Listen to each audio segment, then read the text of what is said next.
Well, here we are in Tampa, Florida. It's me, Rodney Marsh, and I'm with an old pal, Don Shanks, Shanksy.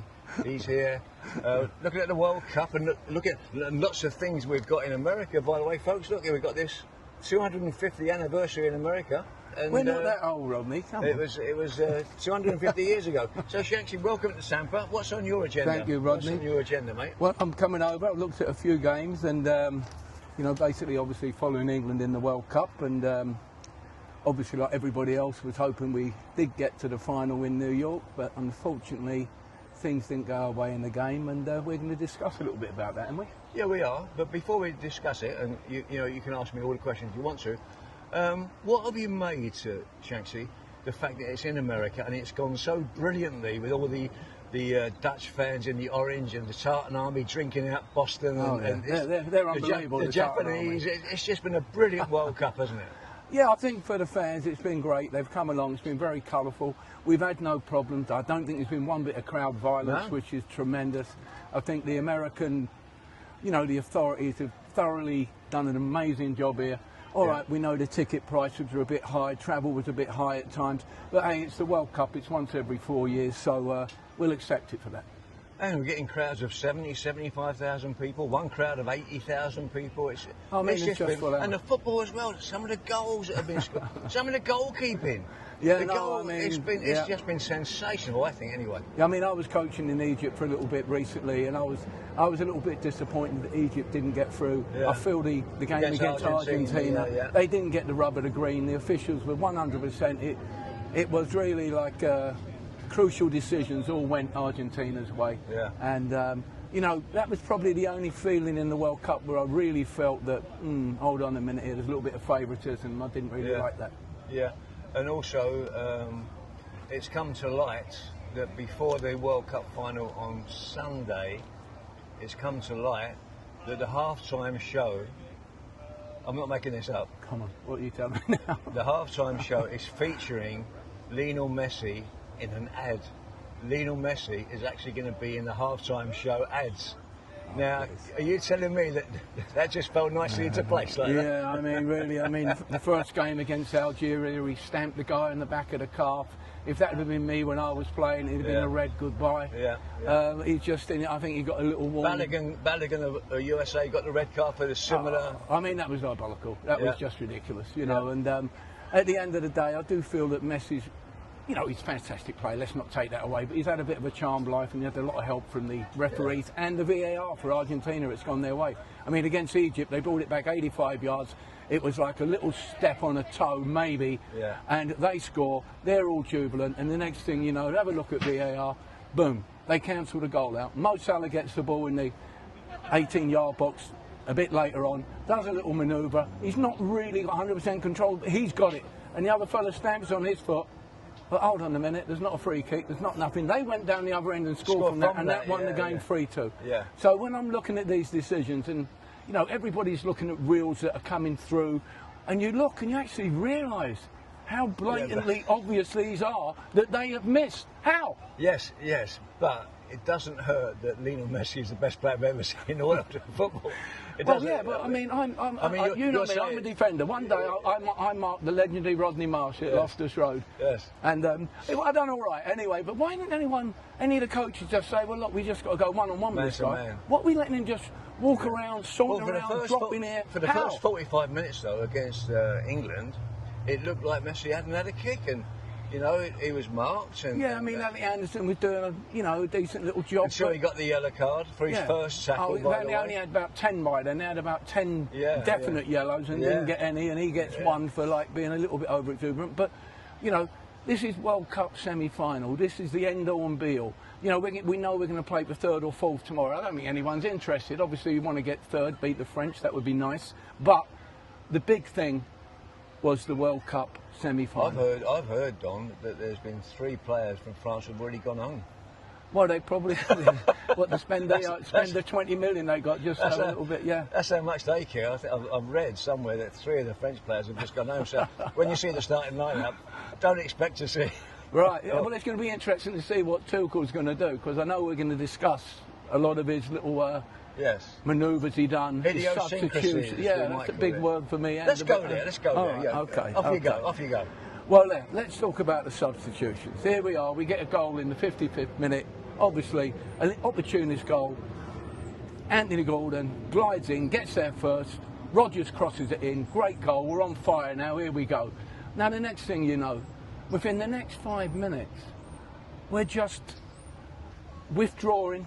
Collapsing on the 18-yard line. We've now got a blatant, like a blind man could see, we've got 5 across the back, 4 across here, and 1 withdrawn forward. So where are we going, Rodney, with that? You're a forward, you need the ball. Yeah. How are we going to get it? I mean, you know. Well, if over the years, and I've been in loads of teams, you've been in loads of teams, you've done some coaching, I've done some coaching, right?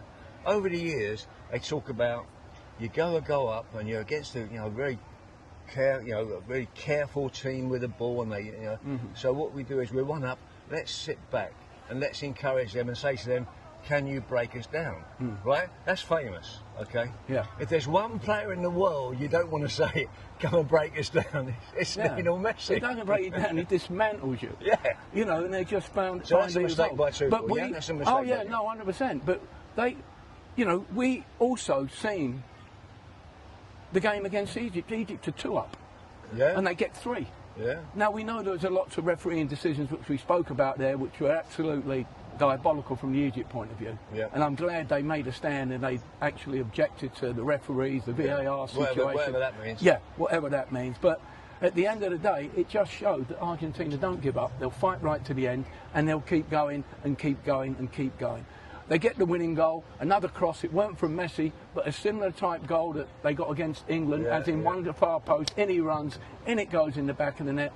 We couldn't have done the homework, Rodney. We could not have done the homework. Well, the whole world saw it, didn't they? The whole world saw that.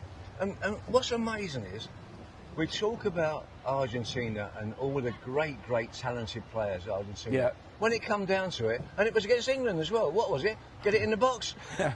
Get it in the box and get your head on it. I mean, they used to do that at Yeovil in the 60s. Yeah, no, exactly. I mean, but I was disappointed. We've got probably one of the best strikers in the world, Sir Harry Kane. Yeah. We've got Jude Bellingham, the dude has been amazing. Yeah. Like, he's come to life. The last few years he's been a bit in and out, but he come into this World Cup and he was 10 foot tall. He was amazing. He really was. He's got 6 goals from that midfield area, bombing in. Yeah. How is it? Not 1 shot on goal, Harry Kane. Not 1 shot on goal, Jude Bellingham. Worse. How? Worse.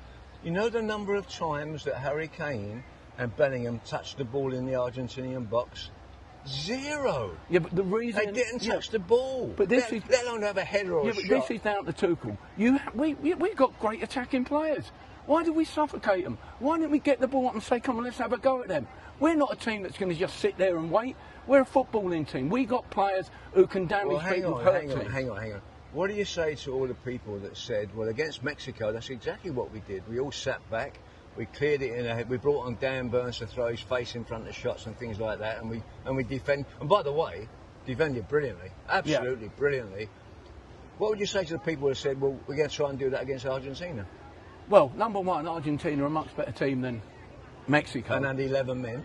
And, and that helps, But, at the end of the day, Mexico, they're one of the hosts of the tournament. They've had a good tournament. The crowds have been right with them. In front of their own crowd in the Azteca Stadium. Like 80,000 in there.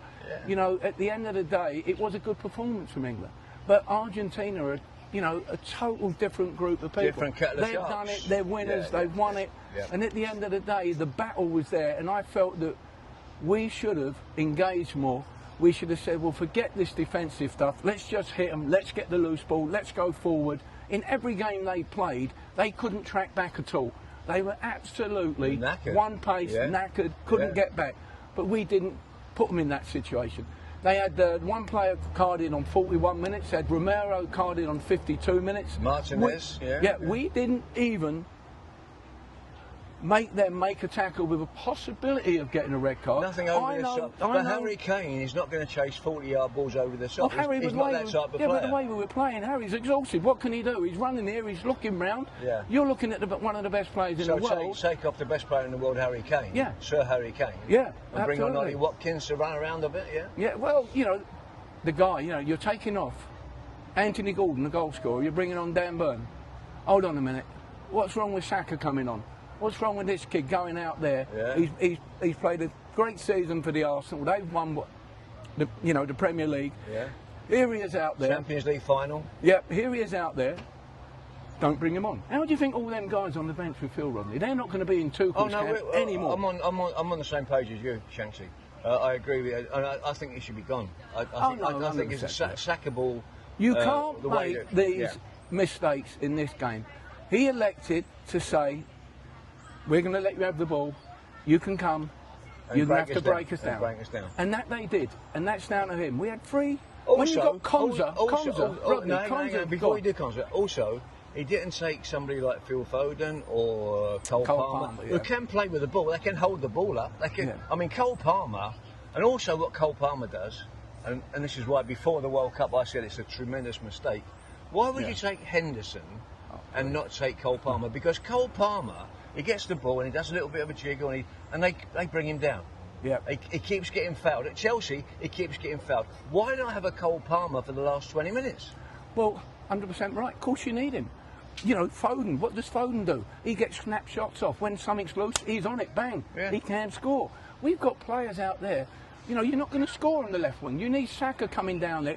Saka can come in, hit the left footer in. He can get down the outside, clip one in. Yeah. You know, he can hold the ball up. He can get his throw in. What was the love? What was all the love early on for Maduka? Yeah. What was all the love about him? Well, to be honest, he has a go at people. He takes them on. He's positive. Whether he gets past them is another thing, but he's positive. We didn't have any positivity to get the other side of them, to make them make a tackle, make them make a mistake. It was all too easy for them. And that's down to Tuchel. He should have said no. Okay. Every team that played Argentina, including Capo Verde, had chances against Argentina because they were prepared to run at them, they were prepared to take them on, and they did. Have a go. And Argentina were floundering behind them trying to catch them. Have a go. That's what we should have done. We've got the goal, one up, more or less on the hour, and here we are, sitting back, thinking we're going to last for another 30 minutes. Forget 30, is another 13 overtime. So it's 43 minutes. You're going to let them have the ball. Right. Messi's touched it 20 times, slinging them in from everywhere. What point were they going to think, well, something might happen in a minute? Right. So we've done that. Right. Let's move on. Okay. Go on. You're moving on. Well, I'm moving on, yeah. I'm going to say to myself, what's going to happen with Thomas Tuchel? Okay. I'm saying to myself, if they're talking to me, what would I do? I'd say, well, thanks very much, Thomas. Enough's enough, and we're getting a new manager. Have you 10 million compensation? And off you go. They keep playing them, paying them out, don't they? Okay, so we've done England, we've done Thomas Tuchel. What else you got written down there for me?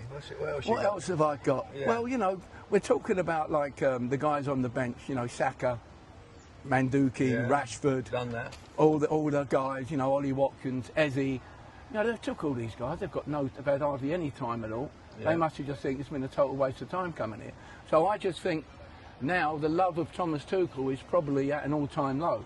No love now. Well, there wouldn't be, yeah. I mean, especially when he says about the English DNA. They don't know England. We don't know about to. Don't go down that road. That'll drive me mad. So he's had a bit of a chip about the English players and the English mentality. Yeah. He's German. Yes. And to his credit, and to the German country as well. Yeah. They do know how to, you know, they get in a row, they know how to have a row, don't they? I think they went home about 3 weeks ago, didn't they? Well, that's all, they couldn't get in a row. But look. So he's gone. You've been in management. So obviously, he's been a good Premier League manager. You know, Chelsea's and PSV's and all this. Completely all top teams. Different. So now here he is, he's an international manager of another country other than the country he's born in. Different types of people we are to him. So where does he go now? He's trying to see him. He's very animated on the line. He's up and down. He's out shouting. He's having goes at the fourth official. What's going on? I like all that in him.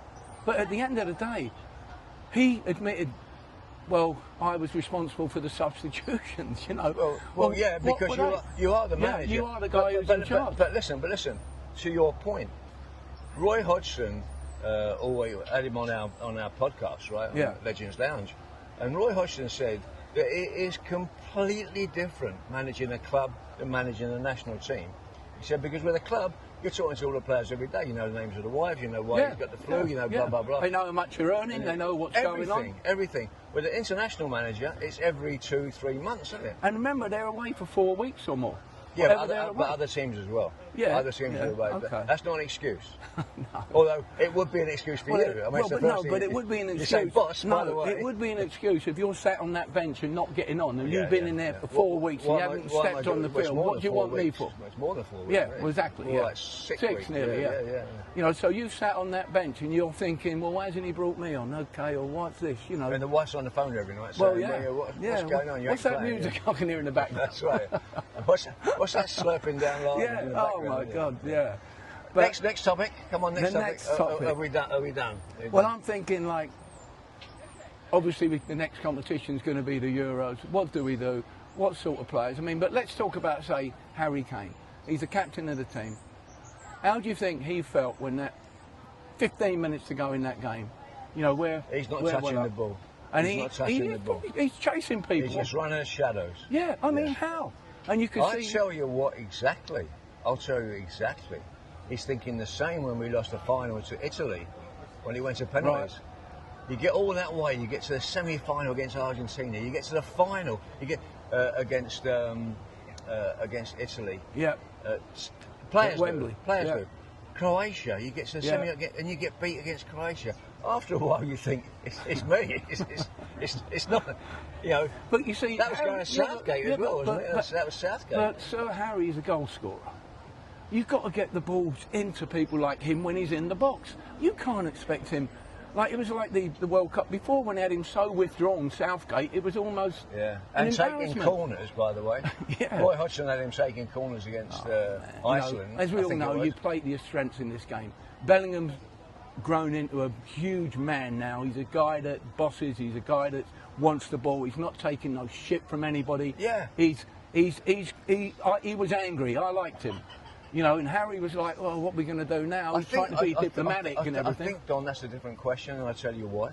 Go on. Because when you're part of, and I'm using Roy Hodgson again. I've got the utmost respect for Roy Hodgson. I think Roy Hodgson has been brilliant football manager. Mm-hmm. When you're doing that at club level, right? So I bet Tuchel hasn't said 25 words to Eze. No, probably not. Since he got in the squad. Who are you? Yeah. Who's that? Oh, yeah. Warm up. Yeah. And Ivan Toney. Yeah. 4 minutes. Semi-final of the World Cup. Yeah, but biggest game. As we know, they're panic substitutions. They've got 6 minutes left. I better put two forwards on now. Sling it in there. Dan Burn, go up. Conza down the right. Whip balls in. Pickford it in 70 yards. Yeah, exactly. You know, I mean. So we've done that. But we should have been. We've done that. What we need to do now is we need to look at it and say, where do we go from here? Yeah, well, where do we go? That's a good question. From Tuchel, I think he's going back to Germany. You know, but you can't get Tuchel out of your brain, can you? Well, how can you? He's responsible for it. I tell you he what. Must say, surely he's messed up. Surely you're very familiar with the famous saying, "The fickle finger writes, and having writ moves on." Okay, right. So we moved on from Bobby Robson. We moved on from Kevin Keegan. We moved on from Steve McLaren with the umbrella and Terry Venables, right? But we had confidence in them. Yeah, but it's no. We'd known them all our lives. It's no good keep on going back now and saying, "Oh, Thomas Tuchel." Now we've got to go. Where do we go? Where do we go next? Well, it's probably. Do we go Pep Guardiola? No. It'll probably be Eddie Howe if things don't go right at Newcastle. I'd like him to maybe be an English manager, an English person. What they're trying to say, we've got no one English who can take this job. You know, I was saying, Don. Check this out. I was saying that, and it might sound a little bit out of left field. Yeah. Why don't you bring in somebody like Frank Lampard? Played for England captain. I think he's leading goal scorer for midfield. Yeah, he was. Right? Yeah. Played in World Cups. Yeah. Been a manager, and he's at Coventry. Got Coventry into the first division. He's played Premier League. He's played everywhere. Yeah. Right? Yeah. Don't make him the manager. make him the under-21 manager for 2 years. Yeah. And in 2 years' time, bring a Frank Lampard into, if it's, you know, could be somebody else. Yeah. No, I agree with Frank Lampard. He's got who's English. He's got all the background, qualities. He's got all the qualities. And like you know, and he's a straight-up English fella. What's wrong with that? What's wrong with that? No, I'm 100% agree All with Rodney. All right. I do. All right. You know, and at the end of the day, I think it's time we do get an English manager managing the English team. It's like an Argentinian team having like someone from Colombia or Brazil. It wouldn't be happening. Yeah. Okay. Well, here we are. Why don't you close us out from Tampa, Florida, and then we'll go and have a beer. Yeah, well, Rodney, thank you very much. I've enjoyed, as always, your company. Yeah. It's been a little bit volatile. We're all still a little bit pissed off with the result and what happens. And light beer from Miller. Yeah, light beer from Miller. I'm going to have a little beer myself now. Cheers, Rodney. Cheers. 250-year anniversary of America. God bless America. God bless America, for sure. I mean, at the end of the day, before we go, let's just talk quickly about the USA team. They've done well getting to where they got. Yeah. Unfortunately, they played, what was it, Belgium? Lost to Belgium, yeah. You know, they had one great result against Paraguay where they were sensational. Yeah. America against Paraguay the first 45 minutes. I said yesterday on Grumpy Pundits on my show, that's the best 45-minute of the whole competition. But you know what I felt as well? I felt the American fans were unbelievable. It was like everywhere. I watched it in a bar here in Tarpon, and it was USA, flags, hats, everybody was in it. I really wanted them to beat Belgium to keep it going. I was on 15 shows in Tampa about America, yeah. Final thing before we go, what is your take? Go on, what's this one? What is your take on the World Cup winners on Sunday getting the Super Bowl ring as a medal? Right. And they all get a Super Bowl ring. What's your... presented by Donald Trump. Oh, who won the Peace Prize before the tournament. What's your take on those rings? Well, he was there when Chelsea won the World Championship. Excuse me, lads. What do you think about rings, though? Like, yeah, it'd be nice. If you're running a bit short on cash, you've always got the pawn shop. Can you imagine? Can you imagine in 20 years? Not for these boys because they're all multi-millionaires, but can you imagine in 20 years' time, the first time the champions of the world soccer got a ring? Yeah. Can you imagine how much they're going to be worth in 20 years' time, 30 years' time? Oh yeah, no, it's amazing. You could buy 2 houses probably. Oh, I mean, it's the money everyone's earning, as we've always spoken about. It's just like, it's their time. I'm just going to jump in the river now. You know, but we've enjoyed it. I've enjoyed it, and we've still got the big game to go. So we should really finish with. I'm going with Spain, by the way. Oh, I think Spain are a banking certainty. This is Rodney and Don live from Tampa. We'll see you next time. Enjoy your football. We love you all. Bye for now.